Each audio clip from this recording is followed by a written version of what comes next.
জিরের গুঁড়ো দিলাম। গুড মর্নিং সবাইকে, কেমন আছো তোমরা সবাই? আশা করি সবাই খুব খুব খুব ভালো আছো। আমিও খুব ভালো আছি।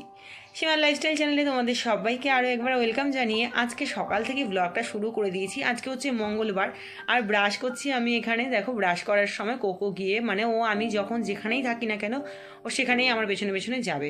ব্রাশ করছি, সেখানেও আমার পায়ের নিচে গিয়ে শুয়ে রয়েছে। আমি চা খাবো, ও আমার সামনেই থাকবে। মানে ও সব সময় আমার সাথে থাকতে ভীষণ ভালোবাসে, জানি না কেন, তবে ওর ভালোবাসা এতটা পেয়ে আমার কিন্তু বেশ ভালো লাগছে আর বেশ ভালোই দিনগুলো কাটছে ওকে নিয়ে। তো ঘুম থেকে উঠেছি আর বিছানা টিছানা গোছগাছ করে ঘর ঝাড় দিয়ে তারপরে চলে গেছি ব্রাশটা করতে। আর তখন থেকেই মানে ব্লগটা শুরু করেছি আজকে। তো তারপর ব্রাশটা করে চুল টুল আঁচড়ে নিয়ে এখানে চা নিয়ে বসে গেছি। তবে আজকে দেখো, আজকে কোকোর মজাটা শুধু চা খাচ্ছি আর কোকোকে আমি একটু দেখাচ্ছি। আর কোকো আমার দিকে এমনভাবে তাকিয়ে আছে, তোমরা না দেখলে বিশ্বাস করবে না। মোটামুটি হয়ে এসছে। আর এদিকে মাছ ধুয়ে নুন হলুদ মাখিয়ে রেখে দিয়েছি। খানিকটা মাছের মাথা আছে আর কয়েক পিস মাছ করবো। তো চলো রান্নাটা করতে থাকি। আর কী রান্না করছি অবশ্যই তোমাদেরকে দেখাবো যে কী রান্না হচ্ছে, আজকের মেনুতে কী থাকছে। কোকো স্বপ্ন দেখতে ব্যস্ত, ওর খাওয়া দাওয়া কমপ্লিট। কোকো হাই করে দাও। কোকো তাকিয়েছে কোকো, তুমি ও স্বপ্ন দেখার স্বপ্নের দেশে চলে গেছে। তো স্বপ্ন দেখ। তো এদিকে ভাত হচ্ছে আর আমি এদিকে সবজিগুলো সমস্ত কিছু রেডি করছি। আর এখন অসময়ে বাঁধাকপি, অ্যাকচুয়ালি বাঁধাকপিটা এনেছে অনেক দিন হয়েছে। তো মাছ মাংস হেড্ডা বেড্ডা করতে করতে না বাঁধাকপিটা যে রান্না করবো সেই সময়টাই পাচ্ছিলাম না।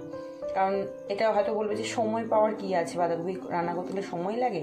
অ্যাকচুয়ালি ফ্রিজে মাছ মাংস প্রতিদিন থাকছে। আর আমার ছেলেও যেহেতু খাওয়ার অত একটা, সে সারাদিন গড়িয়ে সন্ধ্যের সময় ভাত খায়, তখন অত পথ করলে কে খাবে, ওই জন্যই করা হচ্ছিল না। মেন বিষয়টাই হচ্ছে এইটা। আর অল্প একটু উচ্ছে বার করতে পেরেছি, এটুকুনি কেটে নিয়েছি।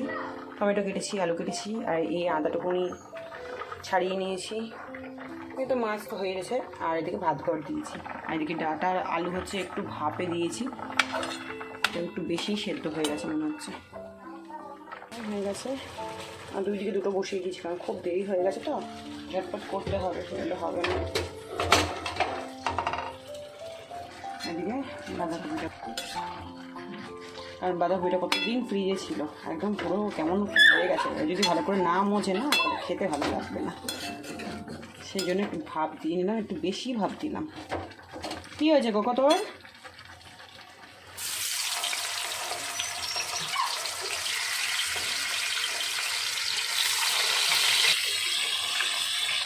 নাকে গন্ধ লাগছে নাকি?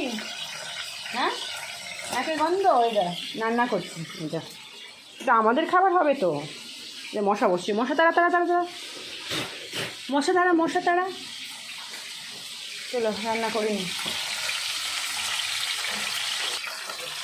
তেল মাছ ছুটে আসে, আর এই জন্য ভয়ে 10 মাইল দূরে থেকে মাছটা ভাবি, যখনই মাছ ভাবি খুব ভয় লাগে আমার।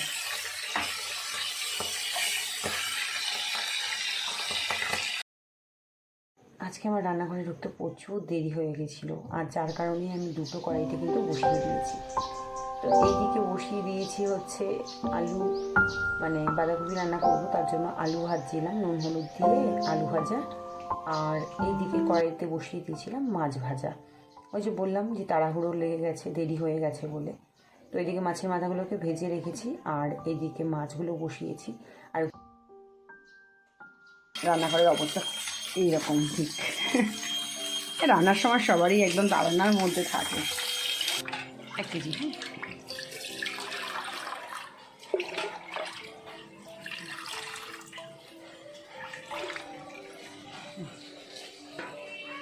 এটা আমি 5 টাকা দিচ্ছি।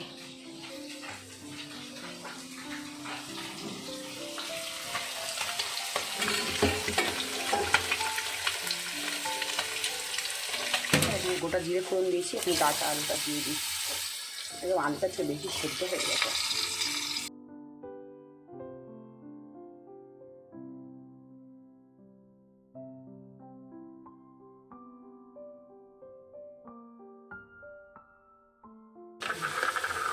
সামান্য এক ফোঁটা জিরের গুঁড়ো দিলাম। চামচ আর দিলাম হচ্ছে লঙ্কার গুঁড়ো, ছোটো ছোটো চামচটা একদম ছোটো, সেখানে 2 চামচ দিলাম। মানে একটু হলুদের গুঁড়ো দিয়ে দিলাম, হলুদটা একটু বেশি দিলাম কারণ আমি হলুদ একটু বেশিই খাই। আর দিয়ে দিলাম হচ্ছে এখানে আদা বাটা।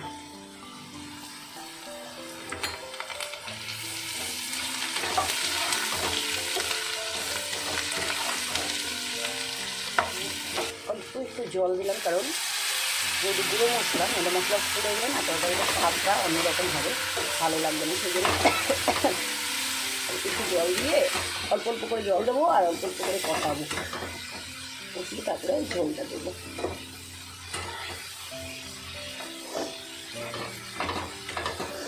আলু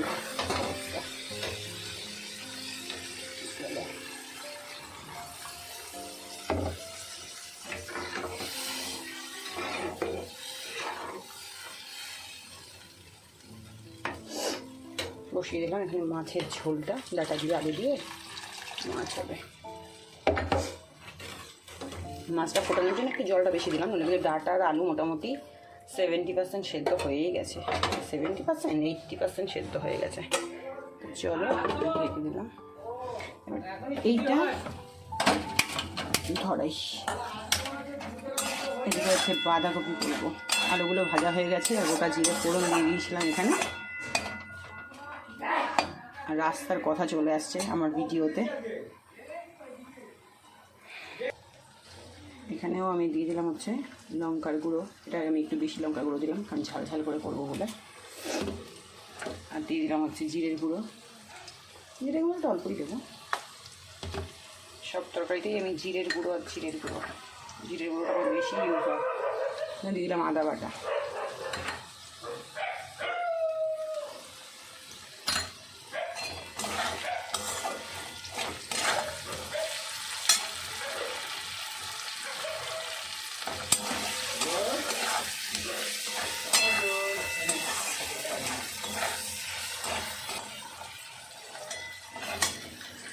রোজ যখনই রান্না করি আর রান্নার শেষে আমি কি করি, এই যে কৌটোগুলো নুন হলুদ মানে মশলার কৌটোগুলো আমি কিন্তু যেই একটা ন্যাকড়া রয়েছে সেই ন্যাকড়াটা দিয়ে মানে ফুল কৌটোটাকে একটু মুছে নিই ভালো করে, তাহলে তেল চিটে ব্যাপারটা থাকে না। আর রোজকার কাজটা যদি রোজ একটুখানি সময় নিয়ে করি তাতে কিন্তু আমাকে আলাদা করে আর সময় বার করে রান্নাঘর পরিষ্কার করতে হয় না প্রতিদিন।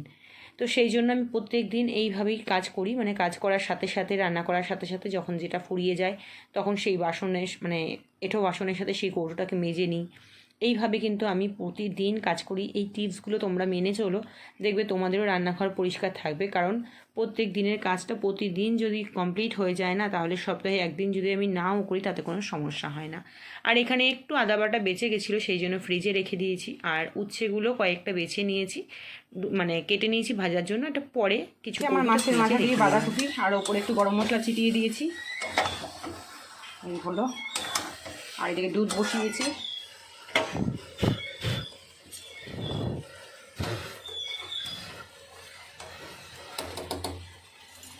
এখান থেকে একটু ছানা কাটার পাউডার দিয়ে দেবো এখনই। এবেলায় ছানাটা করে রেখে দিচ্ছি, তাহলে আর ওবেলায় ছানা করার ঝামেলা থাকে না। নিলে না ছানাটা গরম গরম থাকে, ভাল লাগে না খেতে। আর আমার সাথে সাথে এখন কোকোকে একটু দিচ্ছি ছানা, ও দেখছি বেশ ভালোই খাচ্ছে। তবে ডাক্তারকে জিজ্ঞেস করেছিলাম, আমি ফার্স্টে দিতাম না, তারপরে ডাক্তারকে জিজ্ঞেস করার পরে বললো যে হ্যাঁ ছানা দেওয়া যাবে, তবে খুবই সামান্য। ছানা কাটার পাউডারটা কিন্তু খুবই ভালো, একদম সামান্য একটু দিলেই কিন্তু পুরো ছানাটা সুন্দরভাবে কেটে যায়।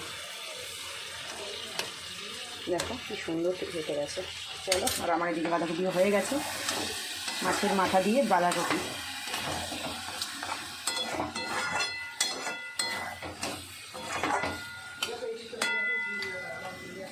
এবার নামাই, গ্যাসটা অফ করি। বাঁধাকপির কালারটা কি সুন্দর হয়েছে, আশা করি খেতেও ভালো হবে, কারণ আজকে খুব যত্ন করে বাঁধাকপিটা করেছি। অনেক দিন পর বাঁধাকপি খাবো, আজকে মাছের মাথা দিয়ে ইচ্ছে হয়েছে।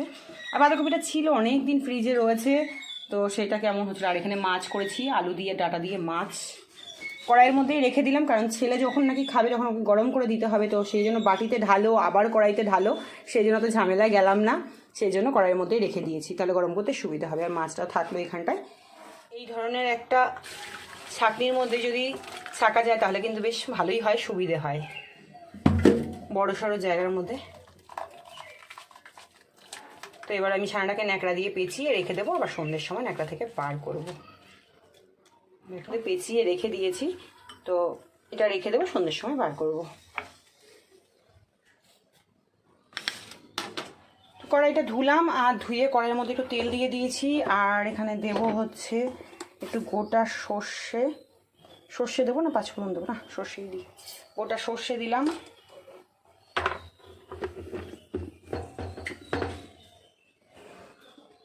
কাজের আর শেষ নেই, বেলা হয়ে গেছে অনেক। এখানে লেবু কেটে রেখেছি দুপুরে খাওয়ার জন্য, গন্ধরাজ লেবু। ছড়বড় ছড়বড় করে ফুটছে সর্ষেগুলো, দিয়ে দিলাম টমেটো,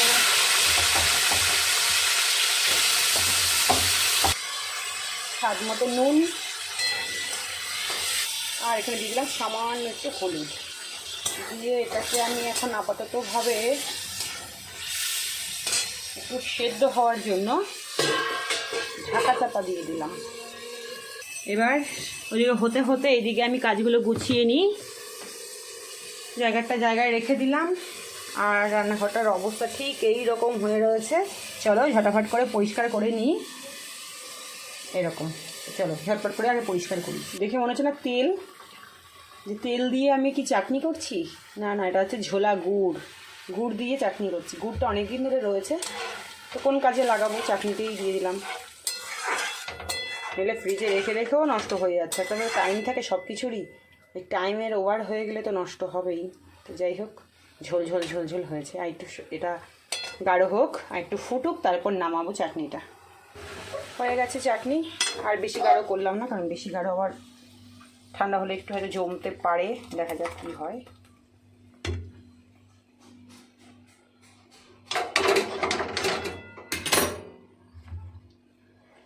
সেরকম ঝোল চাটনি ভালোই লাগে, আমার বেশি গাঢ় চাটনি খেতে ভালো লাগে না, সত্যি কথা বলতে। বেশ পাতলা চাটনি হবে, চুমুক দিয়ে খাওয়া যাবে, এটা বেশ লাগে।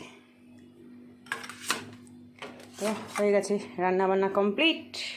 ফাইনালি দেখাচ্ছি কী রান্না হয়েছে। টমেটোমের চাটনি, এখানে বাঁধাকপি মাছের মাথা দিয়ে, ওখানে আছে তরকারি তো দেখিয়েছি, আর এখানে ছানা করে রেখেছি, আর এখানে লেবু। হয়ে গেল কমপ্লিট কাজকর্ম।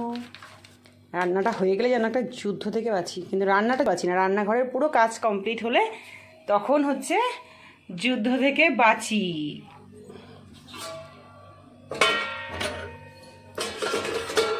কোকো তুই বেশ ভালো আছিস বুঝলি, খাস আর ঘুমোস, আর মাঝে মাঝে একটু দেখিস। রান্নাঘর ঝকপকে একদম, আমি কি ভুলভাল কথা বলছি, ঝকপকে, ঝকঝকে না বলে বলছি ঝকপকে। তো একদম পুরো মুছে টুছে পরিষ্কার করে নিয়েছি, আর কাজ কমপ্লিট।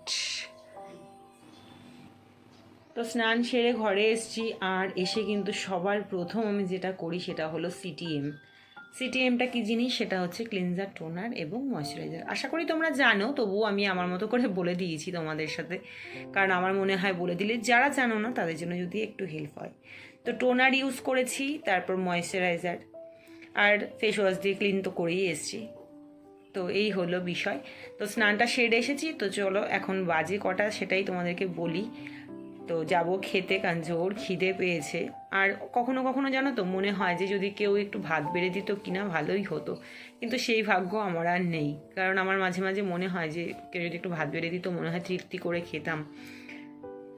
4টে, আর পুরো 4:05 বাজে, আর আমি তখন স্নান সেরে, তারপর কাজকর্ম সেরে স্নান সেরে তো ঘরে আসলাম। আর পেয়েছি চোখে প্রচুর ঘুম। স্নান করার পরেই না আমার এরকম হয়, চোখ দুটো একটু জ্বালা করতে থাকে, জানি না।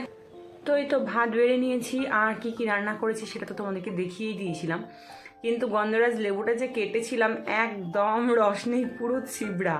তো যাই হোক, গন্ধে ওই 1 ফোঁটা রস বেরোলো, সেটাই গন্ধে ভাতটা খেয়েছি। আর খেয়ে ওই যে বলছিলাম যে ঘুম পাচ্ছে, চোখগুলো জ্বালা করছিল, ঘুমিয়ে পড়েছি। অ্যাকচুয়ালি হয়েছে কি, যে ডাক্তার দেখাচ্ছি তো ওষুধগুলো খাচ্ছি, তো ওই মাজার সমস্যা হয়েছে, মাজা থেকে পা পর্যন্ত প্রচণ্ড পরিমাণে ব্যথা, আর সেটার জন্য ডাক্তার দেখিয়ে এসেছি। তো সেই ওষুধগুলোই খাচ্ছি, মনে হয় সম্ভবত নার্ভের ওষুধ দিয়েছে, যার কারণে এতটা ঘুম হচ্ছে। তো প্রচুর ঘুম পাচ্ছে। তো তো ঘুমিয়ে পড়েছিলাম, তারপর ঘুম থেকে উঠে তারপর একটু ফ্রেশ ট্রেশ হয়েছি, আর হয়ে এক গাদা জামা কাপড় মানে ছিল শুকনো, সেগুলোই ভাঁজ করার ছিল। তো ভাবলাম চলো সেটাই ভাঁজ করি, আর ভাঁজ করে করতে করতে তোমাদের সাথে একটু কথাও বলি। তো আমার ব্লগ যারা সত্যিই দেখছো বা আমার ব্লগ সত্যিই তোমাদের ভালো লাগছে, তাদেরকে কি আর বলবো জানি না, কিন্তু অনেক থ্যাঙ্কস যে আমার ব্লগ তোমরা দেখছো। কতটা এডিট করতে পারছি, কতটা ব্লগ কিভাবে করতে পারছি, তোমাদের ভালো লাগছে কিনা সত্যিই আমার জানা নেই। জাস্ট আমি যেটুকু শিখেছি সেটুকু দিয়েই আমি ভাবছি যে বসেই তো থাকছি বাড়িতে, যদি সবার সাথে একটু বেশ কমিউনিকেটেড হয় বেশ ভালো লাগবে, সেই জন্য আমি কিন্তু ব্লগটা করছি। ভালো লাগলে অবশ্যই পাশে থেকো তোমাদের। আর এই বুদ্ধটা এনেছি, বুদ্ধটা আপাততভাবে এখানে রেখেছি, পরে নিয়ে যাব ওপরের ঘরে, তো এখন আপাততভাবে এখানেই রেখে দিয়েছি। তো চলো চাটা করি, আর চাটা করে নিয়ে চলে এসেছি, আর ছেলে দেখো শুয়ে রয়েছে এখানে। তো চাটা খাচ্ছি, আর এদিকে ক্যামেরাটা যে সেট করে রেখেছি, কোকো বাবু আবার কী করছে, ক্যামেরাটাকে নাড়ানাড়ি করছে দেখো। তো আমার চা খেতে বসেও শান্তি নেই। তো যাই হোক, চলো আজকে ব্লগটা ভালো লাগলে অবশ্যই পাশে থেকো, এটাই বলবো।